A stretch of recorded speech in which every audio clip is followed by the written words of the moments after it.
राजस्थान की राजनीति में सचिन पायलट के समर्थक इस बात की उम्मीद लगाए बैठे थे कि बहुत जल्द प्रदेश अध्यक्ष पद पर सचिन पायलट की ताजपोशी होगी और राजस्थान कांग्रेस में बड़ा उलटफेर होने वाला है। लेकिन देखते ही देखते ये खबरें मेन मीडिया हेडलाइन से गायब हो गईं। इसके पीछे का कारण जानेंगे तो और भी हैरान हो जाएंगे। दरअसल हाल ही में राहुल गांधी भी राजस्थान आए थे। प्रशिक्षण शिविर के दौरान जिला अध्यक्षों को जो तैयारी कराई जा रही थी, उसके बाद कहा जा रहा था कि कुछ बड़ा बदलाव होने जा रहा है। लेकिन इस दौरान डोटासरा और टीकाराम जूली के काम की तारीफ राहुल ने सार्वजनिक तौर पर की थी, जिसकी वीडियो धड़ल्ले से वायरल हुई। लेकिन एक तरफ उम्मीद थी पायलट समर्थकों को, क्योंकि पायलट की तारीफ भी समय समय पर गांधी परिवार बड़े मंचों से कर चुका है।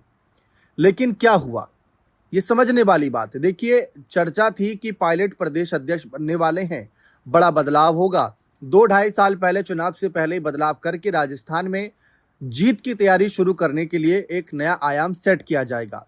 लेकिन अचानक से गहलोत का वह बयान आता है जिसमें वह 2022 के इस्तीफे वाले प्रकरण को याद करते हुए कहते हैं कि मैं अध्यक्ष बनने के लिए तैयार था, लेकिन सचिन पायलट को मुख्यमंत्री बनते नहीं देखना चाहते थे विधायक, इसलिए उन्होंने इस्तीफा दिया। अब जब विधायकों का इस्तीफे की बात आती है तो हर किसी के मन में डर बैठ जाता है। सोचिए कि जब मुख्यमंत्री पद के लिए आगे किया जा रहा था तब इस्तीफे का प्रकरण हुआ, तो अगर फिर से पायलट को प्रदेश अध्यक्ष पद के लिए आगे किया जाएगा तो क्या इतनी आसानी से वह इस पद पर बैठ जाएंगे या कोई गुटबाजी होगी? यही सवाल और यही माहौल हर बार पायलट को थोड़ा सा बैकफुट पर ला देता है। मानेसर कांड को भी बहुत याद किया जाता है, लेकिन अशोक गहलोत की उन बयानबाजियों के बाद मामला पूरी तरीके से पलट गया। फिर किसी ने यह सवाल नहीं पूछा कि पायलट प्रदेश अध्यक्ष कब बनेंगे। सवाल ये पूछा जाने लगा कि अगर गहलोत साहब उस समय अध्यक्ष बनने के लिए तैयार थे तो अंदर खाने साजिश किसने रची? इस्तीफे का फैसला किसने लिया? किसी ने तो पहला कदम उठाया होगा या किसी ने तो विधायकों को उकसाया होगा। इसके बाद ये सवाल उठने लगे।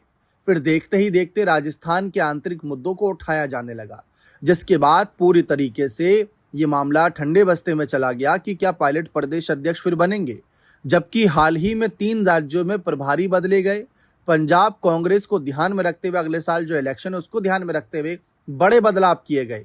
लेकिन राजस्थान में एक तिनका भी नहीं बदला गया, एक कोई पद भी नहीं बदला गया।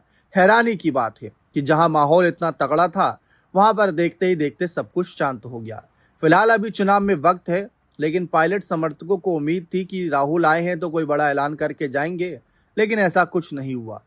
फिलहाल तो देखा जाए कि डोटासरा और टीकाराम जूली के काम की तारीफ खूब हो रही है, लेकिन सचिन पायलट का क्या वह सीएम चेहरा बन पाएंगे, नहीं बन पाएंगे? ये सवाल राजस्थान की राजनीति में घूम घूम कर सामने आता है।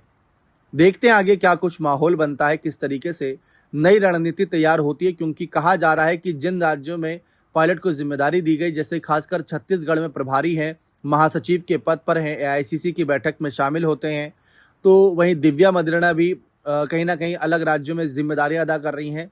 तो जो कांग्रेस राजस्थान के नेता, उनकी परफॉर्मेंस रिपोर्ट तैयार करके उनको जिम्मेदारी घटाने या बढ़ाने की तैयारी की जा रही है। फिलहाल इंतजार है, देखते हैं आगे क्या फैसले लिए जाते हैं। बने रहें चैनल के साथ। बहुत बहुत शुक्रिया।